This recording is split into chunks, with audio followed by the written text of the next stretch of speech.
我是赵少康，欢迎你来到 TVBS 少康战情室。下面向特别来宾高嘉瑜委员、陈婉慧委员、尹乃菁小姐、费鸿泰委员、游淑慧议员、徐宏庭议员。好，美国这个俄国乌克兰到底要不要谈判啊？俄国说呢，美国跟乌克兰停火谈判前面，乌克兰发动最大规模的空袭，出动了343架无人机去空袭。那之前呢，俄罗斯也出动大批的无人机去炸乌克兰啊。那俄罗斯它一晚就拦截了337架无人机，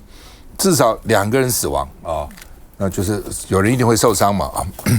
那另外呢，乌克兰说他同意，说这是美国提议的，停火30天，但是跟欧洲的提议不同，欧洲的提议是说海空先提议，陆上还继续打。哦，那是法国总统提的，当初就觉得不可行了，这提个什么诡异啊？哦，说呢，因为前线太长了，路上停火我没有办法监督，所以路上不停打的主要就是陆战嘛。什么时候他们打海战的很少了，偶尔看到俄罗斯军舰被炸一下，那空中就是无人机打来打去嘛，主要还是地面战争。我说地面战争怎么可能停呢？那么这次的美国提的30天是陆海空通通停，全面停火啊。泽连斯基现在每天就感谢川普，言必谢川普，感谢川普，太好了。美国呢，但是我也同意了，你要说服俄罗斯接受啊，俄罗斯不一定接受啊，哦，所以呢，这个美国国务院说停火30天，乌克兰接受，我们就会重启情报共享，还有军援，继续给你了。原来你不同意，通通切断。乌克兰自己会有什么情报的耳目就少多了嘛？美国多厉害的卫星啊等等，所以呢，乌克兰没有美国的情报给他，就等于眼睛就看不到了一样哈。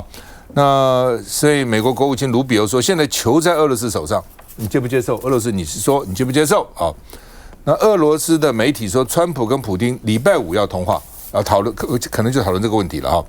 那另外呢，川普也说欢迎泽连斯基再回到白宫，再来谈。上次虽然被我们赶走了，这次再回来，只要你同意都可以谈。就跟我预测一样嘛。当时就有人讲说，哎呀，泽连斯基想玩啊，很多人说玩啊，得罪川普。我说不会，川普是一个商人，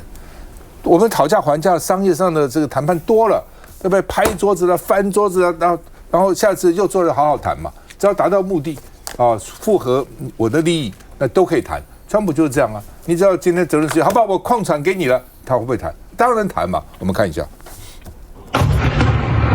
暗夜中，大楼顶部爆出骇人火光。乌军周2出动史上最大规模无人机夜袭俄罗斯。More than 300 drones fired at Russia, with 91 of them specifically targeting the Moscow region. Officials say one person was killed and several others wounded. 一夜惊魂之后，公寓大楼千疮百孔，留下遇袭痕迹，还有车窗玻璃碎裂。俄罗斯人久违地感受到战争离他们这么靠近。Дроны прилетели, один сюда, второй в мой дом. 而乌军这波攻击的几个小时后，美乌代表团2次会谈正式在沙国登场。历经8小时谈判，乌克兰同意美国提出的停火30天协议，美国也终于点头重启情报共享，还有军援。Now, hopefully, we'll take this offer now to the Russians. And we hope that they'll say yes, that they'll say yes to peace. The ball is now in their court. 川普与泽伦斯基也分别口头证实这项好消息。Ukraine, ceasefire. Ukraine, ceasefire. Just agreed to a little while ago. Now we have to go to Russia and hopefully President Putin will agree to that also. І я хочу подякувати президенту Трампу за конструктивність у розмови наших команд. 包括法国总统、波兰总理在内的各国领袖推文表示欢迎。现在全球都在等克里姆林宫给出回应。Росія не готова припинити вогонь. Були декілька переговорів, і ми розуміємо, що навіть під час цих переговорів наступав вогонь, наступали ракети. 但乌克兰人悲观，俄罗斯不会同意收手，战火还会持续。好，那么到底什么时候真能停战？俄罗斯会不会同意哈？那北京有什么看法呢？哈，南京。这个谈判呢非常的吊诡啊，就在是乌克兰的这边啊，他们的外长啊、国防部长在跟美国的这个国防部长呢、外长呢，他们在进行谈判的时候的同时，非常受到川普信赖的中东特使呢，他同步前往了俄罗斯啊，所以说。美国在谈判桌上呢提出要乌克兰接受的这些的条件，我觉得都是俄罗斯方面呢开出来的条件。好，所以说在这样的这情形之下呢，你说俄罗斯会不会答应？我觉得俄罗斯答应的机会非常非常的高哈，因为呢，俄罗斯呢，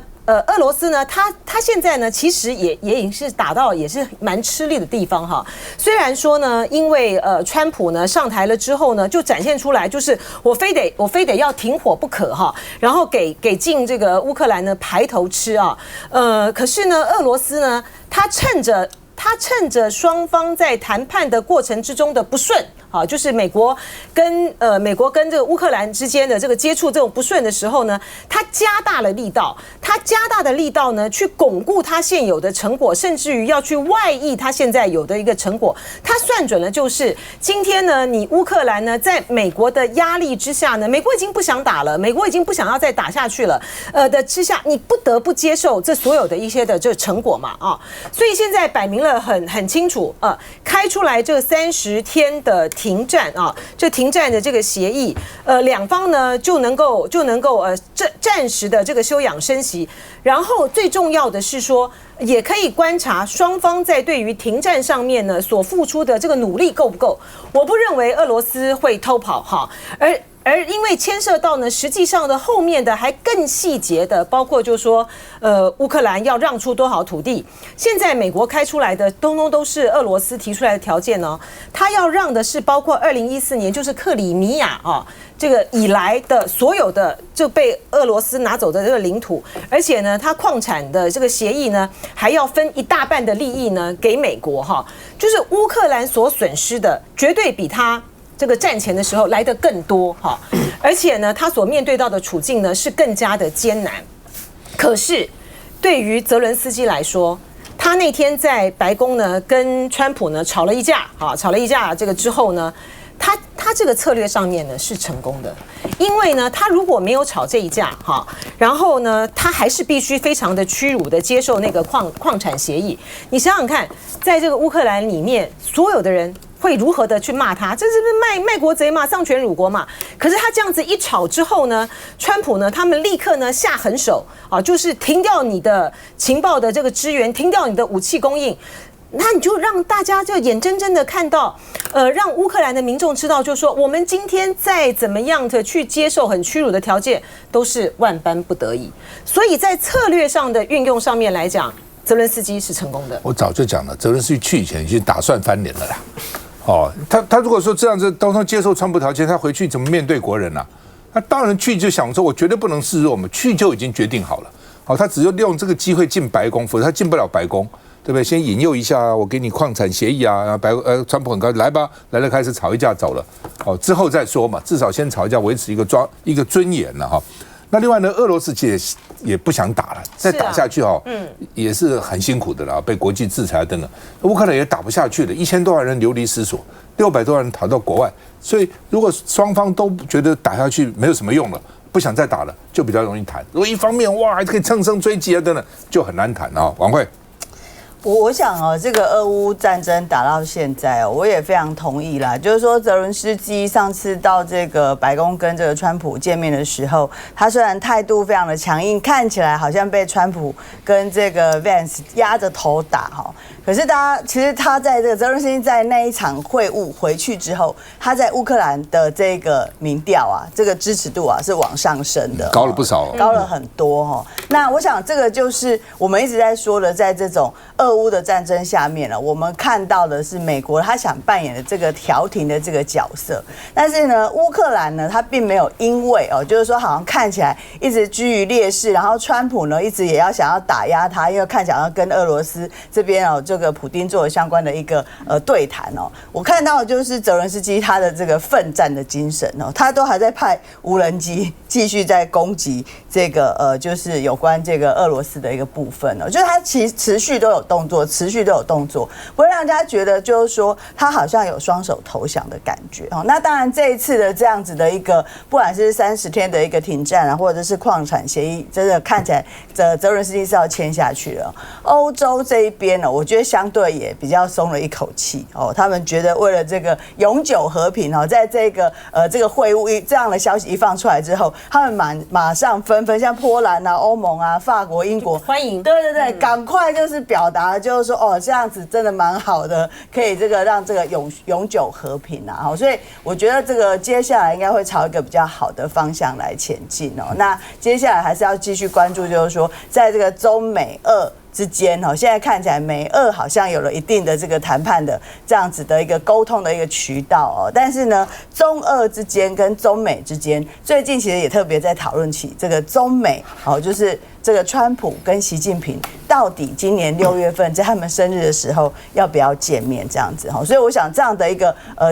局势里面就至少可以，如果可以把俄乌先这个停下来，我想对大家都是暂时先松一口气。中国也很关切他们的发展因为中国现在跟俄关系不错嘛，俄国会跑掉会不会跟美国这样去勾勾搭搭所以中国也很注意了那基本上了就是说为什么说现在乌克兰有300多架无人机去炸，停战前夕一定要双方都打嘛。俄罗斯不是从那个什么气管跑进去嘛去这个天然气管，就在这之前一定要双方能够多抢一点土地就多抢一点土地，那到时候呢谈判呢至少我筹码比较多，一定是这样嘛来嘉宇。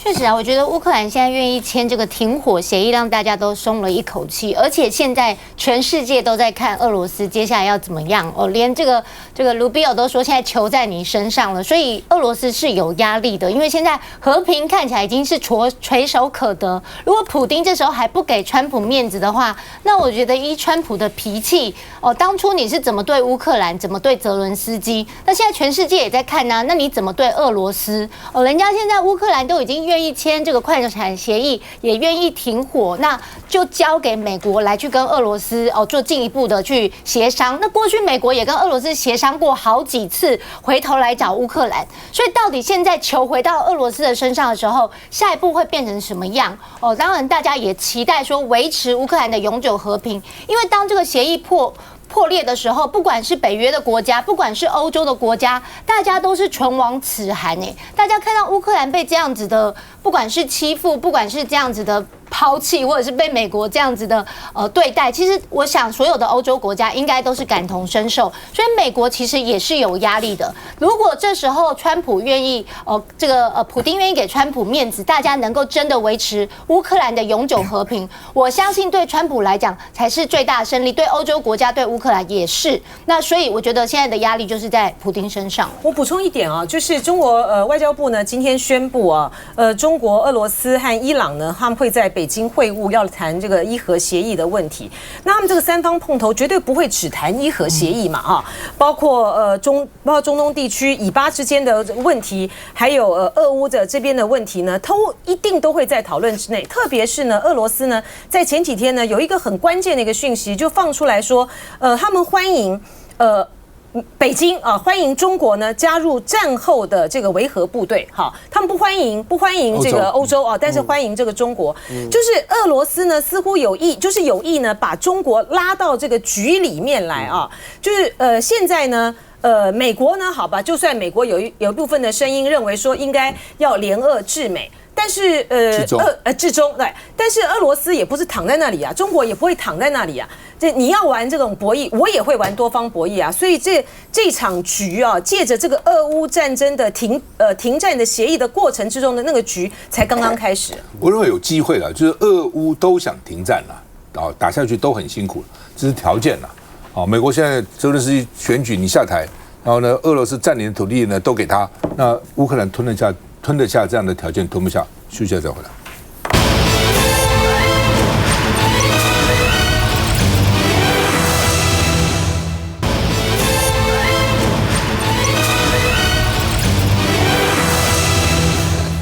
好，美国前天股市大跌，昨天其实也跌都还没有这个反转的迹象那川普呢，这个说我不担心。其实是担心的了因为美国股市很重要，我不担心卖压，我也没有看到衰退。他前天这跌就是他说今年之内不排除会衰退嘛。对呀，总统讲这个话，对，通常都是报喜不报忧明明会衰退，说没问题，绝对没问题然后自己说可能会衰退呢所以呢，这个他说我现在看不到衰退会来了，不会来了，放心好了，不会来那另外呢，他也向这个百大 CEO 讲话。说新关税呢可能会高于25%，就是因为你关税提，所以这些做生意人都知道，到时候只有转嫁嘛，你不转嫁怎么办呢？哦，那结果呢，这个特斯拉暴跌了15%，在前天，昨天涨一点点啊，那但是跌15%，是4年来最惨的跌幅。哦，光这个特斯拉市值就蒸发8000亿美元了，它蒸发这么多，它市值蛮高的哈。它股票还是分割啊等等，所以原来很便宜，后来越来越贵，越来越贵哈。那另外呢，川普的表示我是力挺马斯克哦，所以呢，他去买一辆红色的特斯拉 S 哦，我也是开特斯拉 S。加速非常快，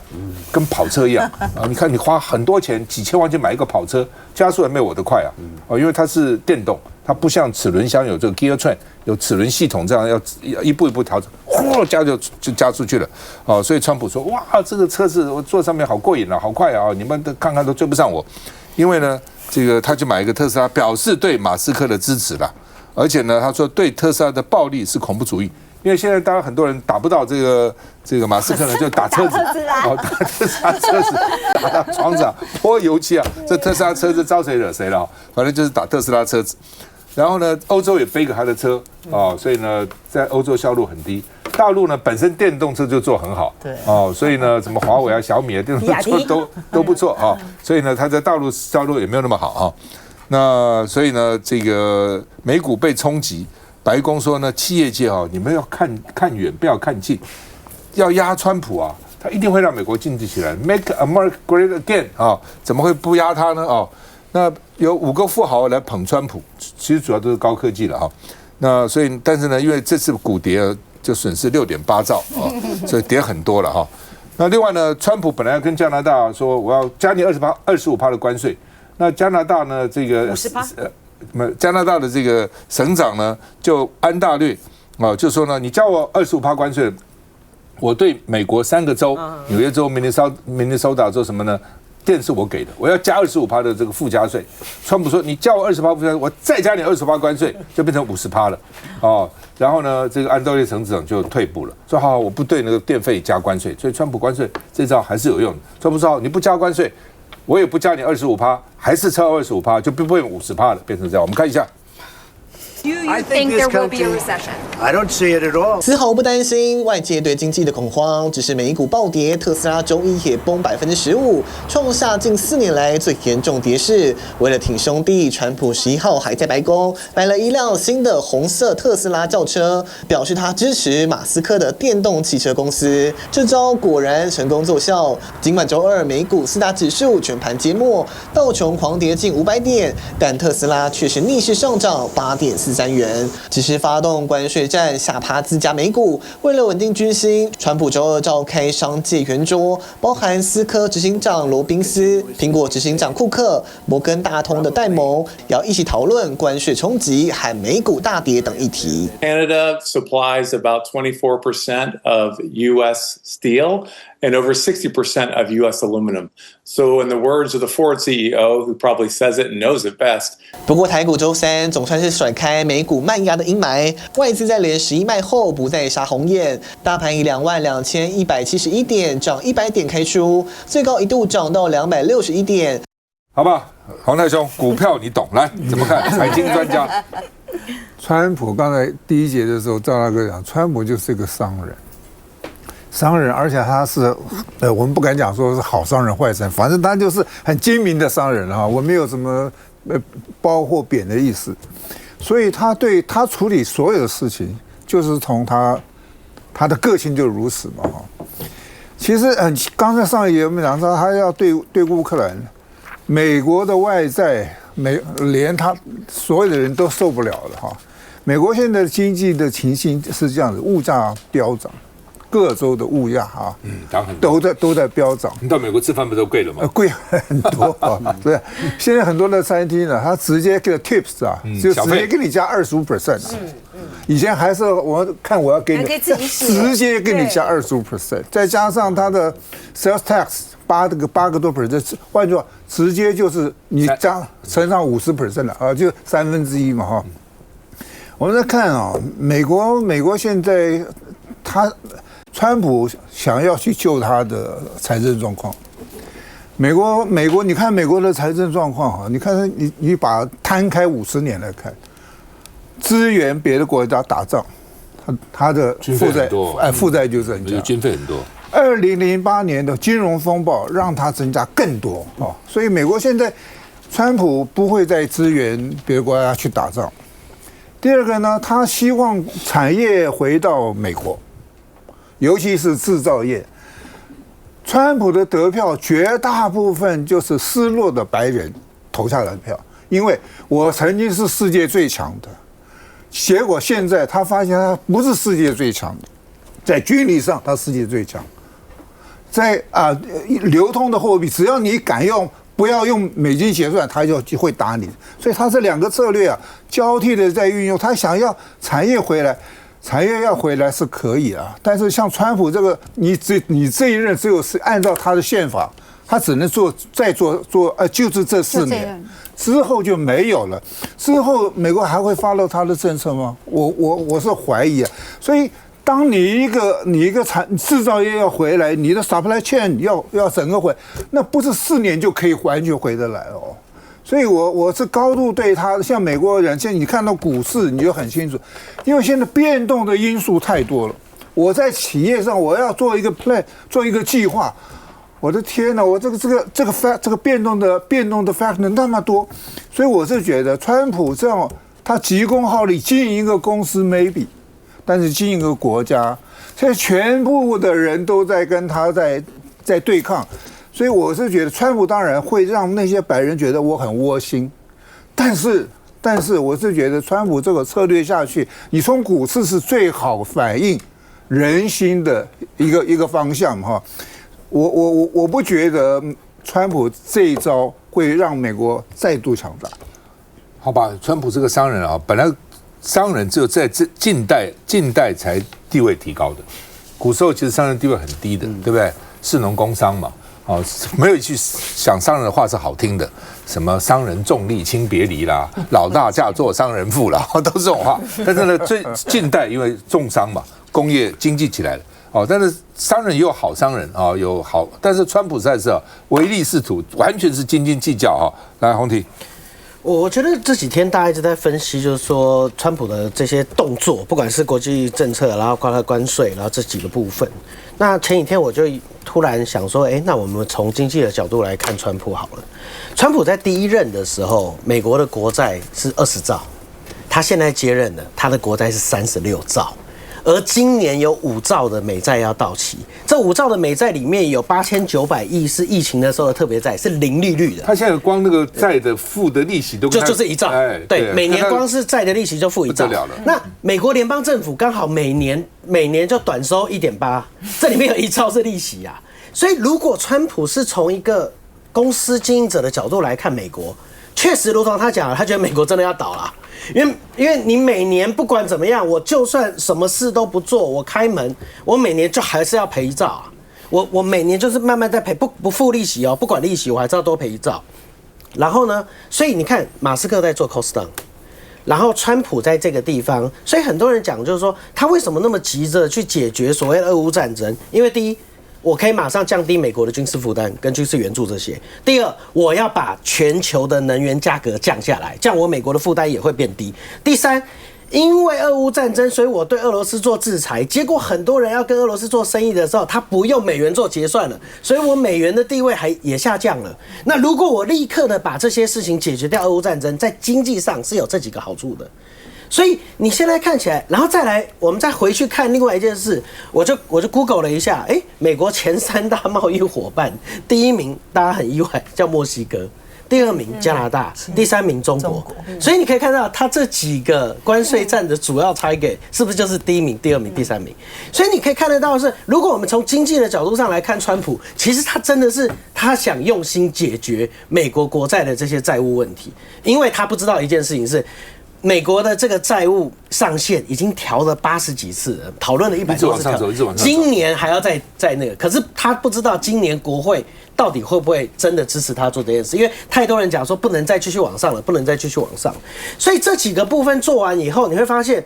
现在美国还有一些分析师，我昨天还在看一个华尔街的分析师，他讲了一个相对的阴谋论，他说，其实经济衰退是有助于川普偿还美债，因为经济衰退要降息嘛。那降息美债利息就变低了。那那经济衰退哦，政府的支出就会减少，然后经济衰退呢，那再加上适度的温和通膨。可以让美债的这个实质价格降低，就可以转嫁给其他的美金也会贬值，是也可以转嫁给美国的其他购买美债的这些人。所以你可以看到，假设如果我们从经济的角度来看川普，再来看他在俄乌上面所做的选择，再来看说他未来可能想要跟习近平去见面，去谈所谓的这个美债持有的这些相关的这些问题的时候，好像看起来又突然相对 make sense。所以我觉得川普的第二任跟川普第一任最大的不同，就是第一任比较着重在政治层面。第二任，我觉得他在经济层面上面，他 focus 比较多。他现在要解决的是美国立即性的债务问题。就是说，基本上你看川普哦，他整个的构想，他的目标，其实我认为没错，就是美国的问题嘛。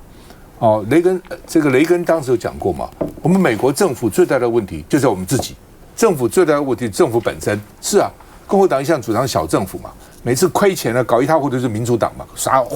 发社会福利啊、膨胀啊等等，就是民主党。那共和党就要减嘛。哦，那美国已经被民主党搞成这样子了。哦，纽约也是啊，以前民主党把纽约搞得一塌糊涂。哦，到了共和党9年里上去讲 law and order， 哦，法律跟秩序，才把纽约整顿好。否则纽约以前吓死人，都破产了嘛。哦，所以整个大方向不错，但是问题是它会引起很多的问题嘛。你比如说你裁掉那么多人，教育部4000人要先裁掉2000个，你们都不要来了。哦，在家休假不给你们薪水。那这些人就失业了，失业的人就会跟他抱怨嘛，失业的人就会找议员嘛，找这个一定会找媒体嘛，跟示威啊、举牌啊等等哈。所以呢，就是川普到底怎么样面对这样的，所以他争议那么大。但是现在美国的一半支持他，一半反对他，情况就非常争议性哦。那就看他到底将来一方面要能够改革，不改革你失去移民嘛；一方面要能安抚那些被改革的人，这是相当难的。休息一下再回来。